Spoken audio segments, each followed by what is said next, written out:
Pourquoi faire son pain maison? Faire son pain, c'est d'abord un retour à la simplicité, un geste ancestral, universel, presque méditatif. Quand on fait son pain à la maison, on choisit chaque ingrédient, on comprend ce que l'on mange. On retrouve le goût du vrai pain, celui qui nourrit vraiment, pas seulement le ventre, mais aussi l'esprit. C'est une façon de ralentir, de se reconnecter à soi, à la nature, à un rythme plus juste. Et surtout, c'est un plaisir. Sentir la pâte sous ses doigts, voir le levain s'éveiller, attendre la cuisson, écouter la croûte chanter en sortant du four. Pourquoi au levain? Le levain, c'est la vie.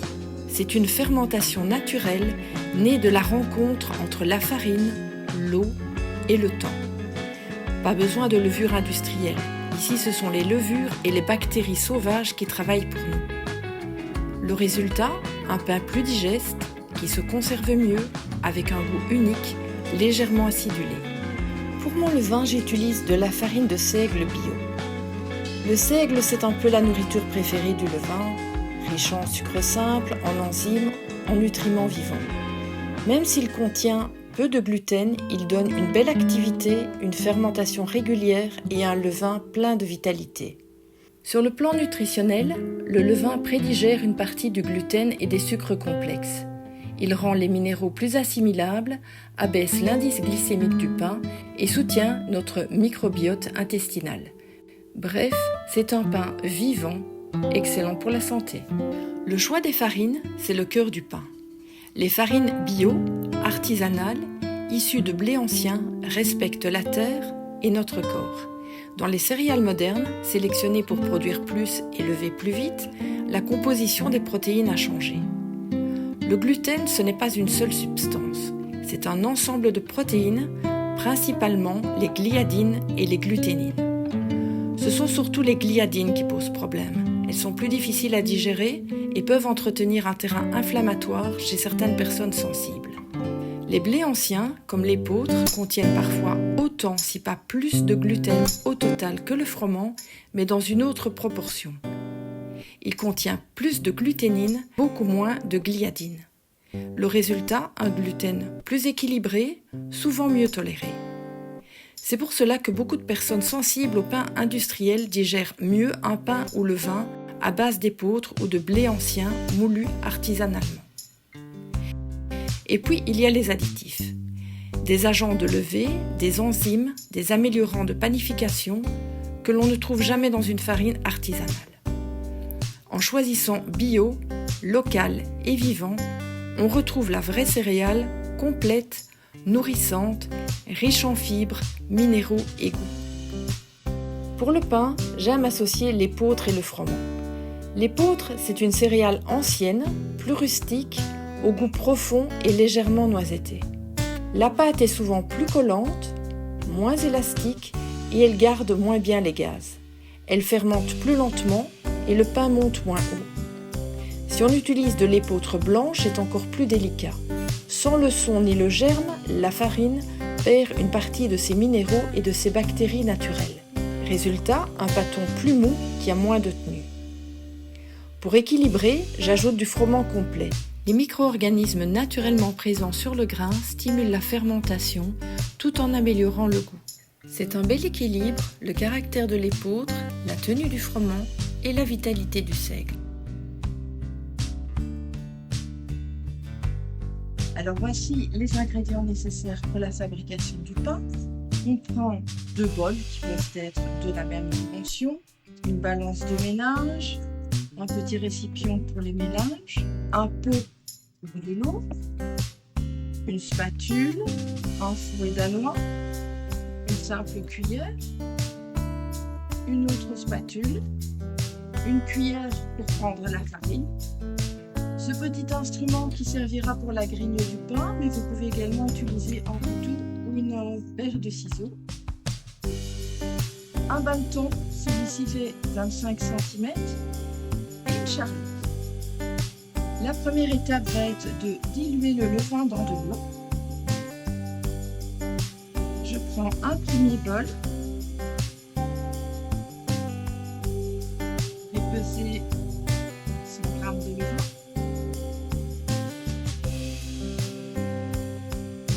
un levain que j'ai préparé hier soir avec un ratio de 1,3,3,6.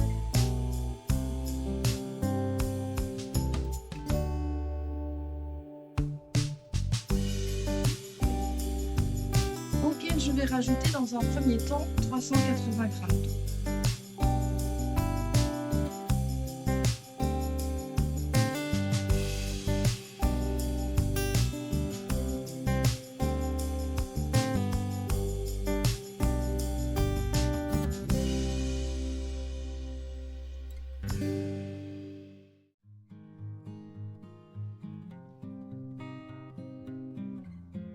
Je vais mélanger au fouet danois.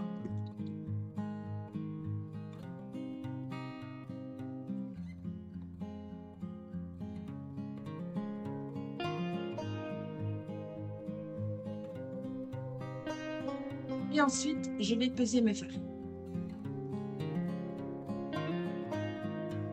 Ici, pour la recette, je fais moitié épeautre blanche, moitié froment complet.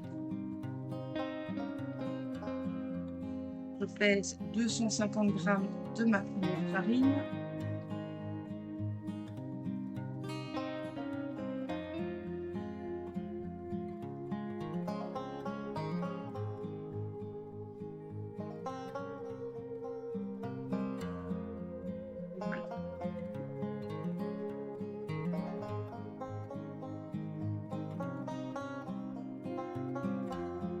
Et cela, je vais rajouter 8 g de sel.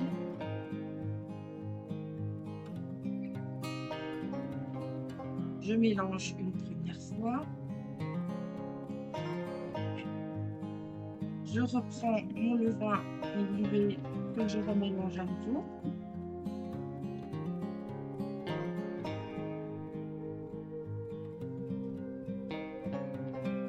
Et que je vais verser dans ma farine.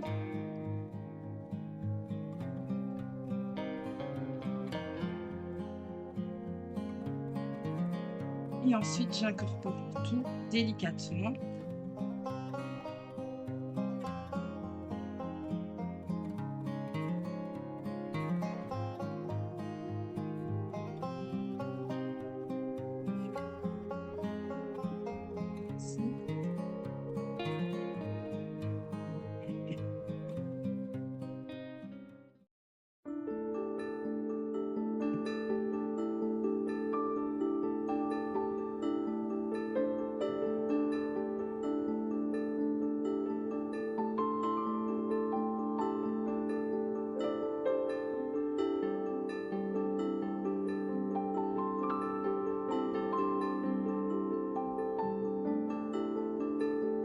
Vous pouvez le voir, il manque un petit peu d'eau, ce qui est tout à fait normal. Il faut mieux rajouter de l'eau au fur et à mesure que de se retrouver avec une pâte qui est trop hydratée. Malgré tout, je continue quand même de mélanger pour amalgamer le plus possible.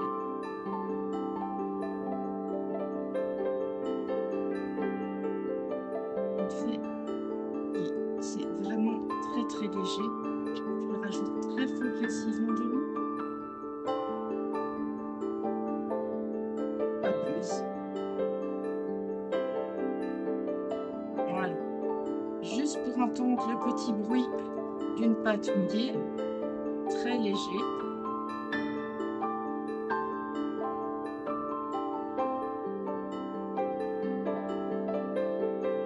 Et voilà. Je nettoie ma spatule.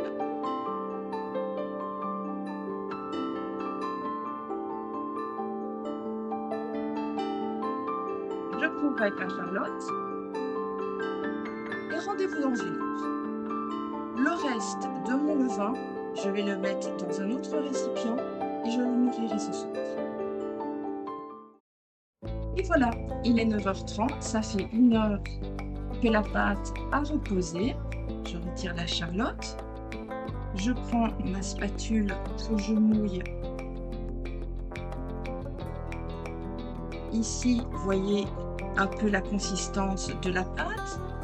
Pour l'instant, elle est encore très collante. C'est pour ça que je remouille ma spatule. Alors, la première chose à faire, c'est de décoller la pâte du bol.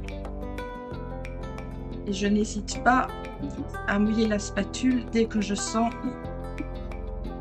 que la pâte colle un petit peu.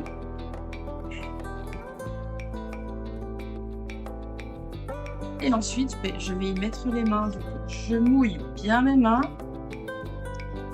Et ici, je vais prendre la pâte, l'étirer et la rabattre. Je tourne d'un quart de tour. Je réhumecte mes mains. Je lève la pâte et je la rabatte. Encore un quart de tour. Vous voyez ici, la pâte, elle s'étire déjà nettement moins bien. Signe qu'elle commence à se structurer. Là, je vais encore faire une fois, on fait 4, 5 rabats, ça dépend un petit peu de la consistance de votre bûche.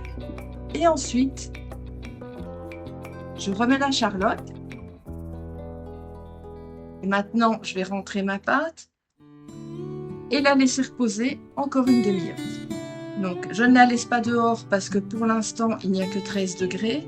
Et ça n'est pas ce qui va permettre à ma pâte de fermenter correctement. Donc, je la rentre. Dans la maison, il y a à peu près 20 degrés. Et voilà, il est 10 heures. C'est le moment de faire notre deuxième série de rabats. Regardez la structure de la pâte. Elle est déjà bien plus lisse que tout à l'heure. Mais par contre, elle sera toujours aussi collante. Donc, je reprends ma spatule, je mouille fort, je décolle la pâte. Regardez comme c'est beaucoup plus facile. J'ai nettement moins besoin d'eau. Je mouille comme de ma main. La pâte ici, elle commence déjà à avoir plus de tenue. Elle est plus difficile à étirer. Le réseau de gluten se structure. Regardez, c'est à peine si j'arrive encore à l'étirer. Je suis même obligée de la secouer. Voilà. Je ne vais pas faire plus. Elle est bien comme ça. Donc, à nouveau, je recouvre et je vais la laisser une demi-heure à l'intérieur. À tout à l'heure. Me revoilà pour la troisième série de rabats. Regardez, voilà comme ça l'état de la pâte qui est beaucoup plus fluide. Donc toujours le même procédé. Je décolle la pâte, j'humecte mes mains et je fais une série de rabats.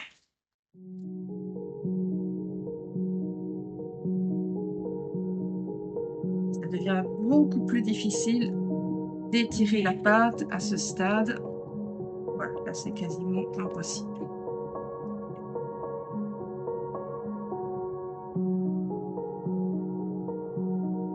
Voilà, donc à nouveau, je couvre et on se revoit dans une demi-heure pour la dernière série.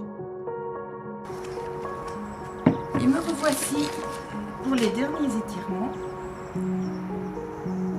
Regardez l'état de la pâte qui est beaucoup plus structurée que ce qu'elle n'était avant.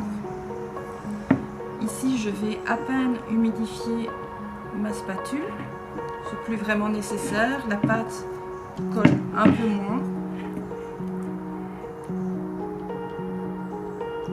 Mes mains, par contre, je les humidifie quand même un peu et je pratique les derniers rabats.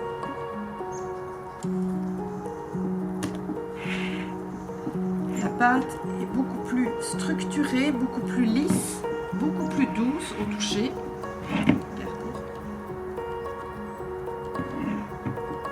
Mais elle est toujours très collante, hein. C'est tout à fait normal. Et voilà. Donc cette fois, je vais la laisser reposer pendant 3 heures, toujours à température ambiante d'environ 20 degrés. Je ne m'amuse pas à commencer à prendre la température de la pâte, à la mettre dans un bol gradué pour voir exactement la pousse.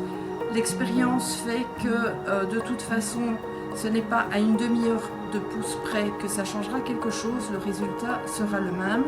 Donc je me facilite la vie et surtout pour vous qui débutez, c'est bien plus simple de se dire que si vous prenez les mêmes farines que moi, si la température ambiante chez vous est plus ou moins de 20 degrés, vous pouvez suivre mon timing et vous aurez un pain réussi. Et voici, après 3 heures de pousse, on arrive au moment le plus délicat de la fabrication du pain, surtout avec des farines rustiques. Le pâton a légèrement fermenté, il a un petit peu gonflé. Maintenant, le but est de décoller la pâte. Je mets un petit peu de farine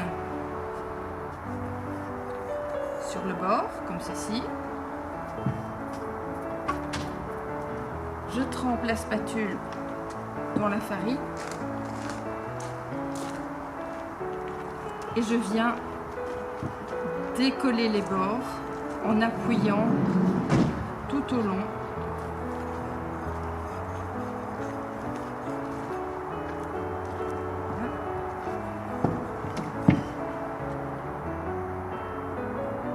La pâte étant toujours collante, il est nécessaire d'utiliser quand même une certaine quantité de farine. Mon plan de travail, je vais le saupoudrer également. J'y vais largement, généreusement, et je viens faire couler la pâte sur mon plan de travail.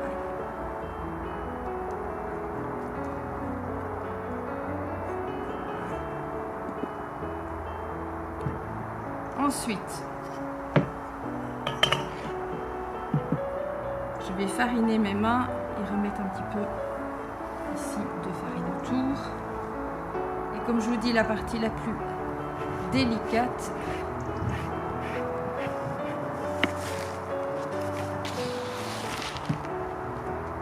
ça va être le laminage. Donc il s'agit d'étaler la pâte sans la déchirer.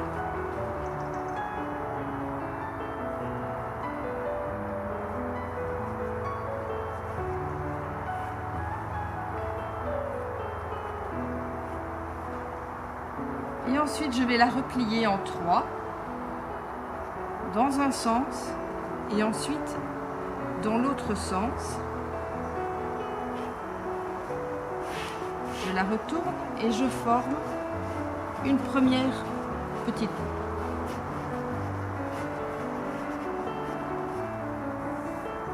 Voilà.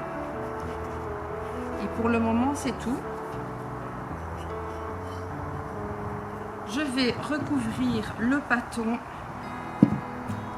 avec mon pot et je vais laisser reposer durant une demi-heure. Et voilà, donc le pâton a reposé durant une demi-heure. Je vais le déclocher.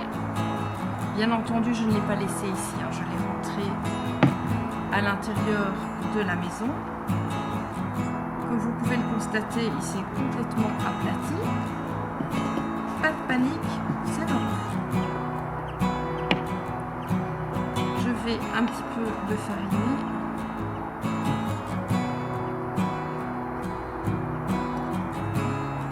J'étale la farine.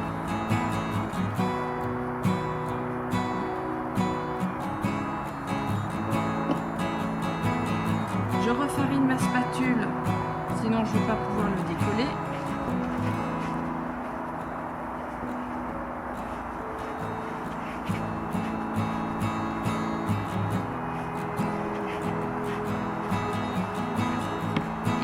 Maintenant, je vais le façonner. Essayer de refaire une boule tout en créant une tension sur la pâte pour qu'elle prenne forme. Alors je vois que j'ai oublié le bannetton à l'intérieur. Je Je vais laisser tourner la caméra, comme ça vous verrez que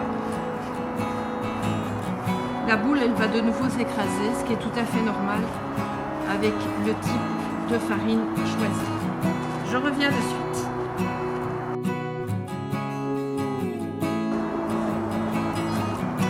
Voilà, donc le banneton, je vais le fariner.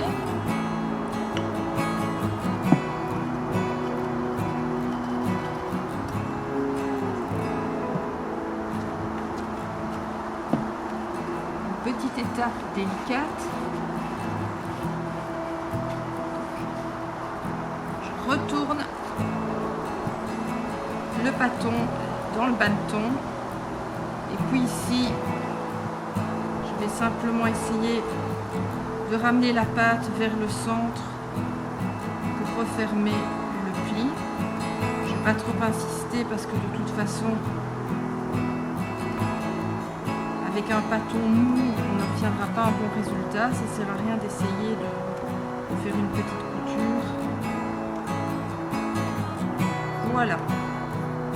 Je vais remettre la charlotte et je vais ensuite le laisser reposer pendant 30 minutes de nouveau à l'intérieur à température ambiante et ensuite le placer au frigo jusqu'à ce soir. Nous voici maintenant arrivés à la dernière étape. Le pain a passé quelques heures au frigo. Je viens juste de le sortir et j'ai préchauffé mon four à 230 degrés.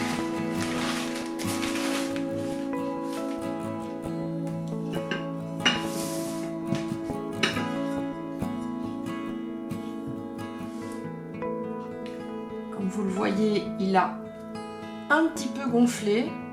Mais on ne peut pas dire qu'il est poussé énormément, mais ça n'est pas grave, il gonflera largement dans le four. Je vais juste rajouter un tout petit peu de farine afin que le pain n'adhère pas à la cocotte.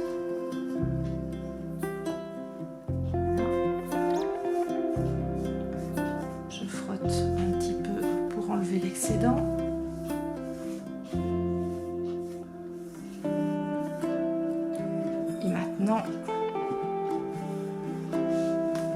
Voilà, je retourne le pain dans la cocotte, je le place bien au centre et je vais procéder à la grigne. Donc la grigne peut être faite soit à la lame de rasoir, soit au couteau ou avec une paire de ciseaux. Avec ce type de farine, la grigne que je choisis est une grigne en quadrillé. C'est après plusieurs essais ce qui convient le mieux. Donc j'enfonce ma lame de quelques millimètres dans la pâte et vous voyez déjà qu'elle s'ouvre un petit peu. Il y a encore un troisième trait.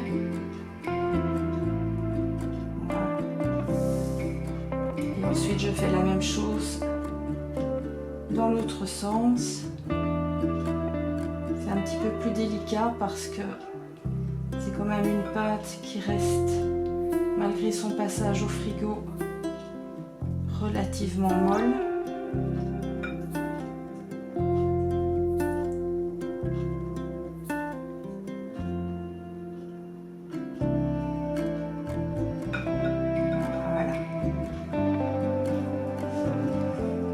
Dès que mon four sera prêt, je vais procéder à la cuisson. Alors il y a deux possibilités. Soit je le laisse au four pendant 30 minutes à couvert, ensuite je retire le couvercle et je le remets pendant 20 minutes au four, toujours à 230 degrés. Moi j'ai pris l'habitude, par facilité, de le laisser directement pendant 50 minutes au four. Voilà. Mon four est prêt, je vais enfourner et on se revoit tout à l'heure à la fin de la cuisson. Voilà la petite sonnerie pour indiquer que le pain est prêt. Je vais défourner.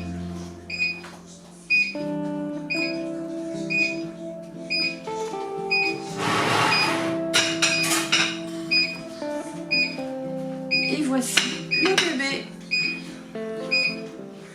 Et maintenant, le démoulage qui se fait comme une fleur vu la farine qui a été posée. Et maintenant, le plus difficile, c'est d'attendre au minimum 2 heures avant de pouvoir le trancher. Mais vu l'heure qu'il est déjà, ce sera pour demain. Nous voilà arrivés au moment tant attendu du résultat.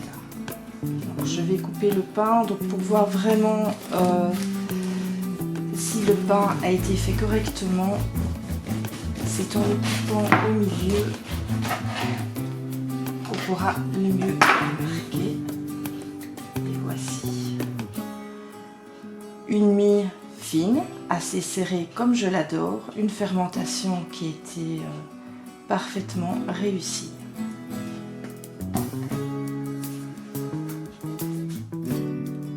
Une alternative au couteau à pain, c'est d'utiliser une trancheuse. Alors malgré que le disque ici soit bien adapté pour couper du pain, par contre, vous allez le voir que dès qu'on a un pain rond, il y a un petit souci, c'est que le chariot ne veut pas se reculer suffisamment pour pouvoir couper le pain en toute sécurité. Donc, vigilance. Je vais être obligée d'utiliser des moyens de bord pour y arriver, ce qui n'est pas très sécure.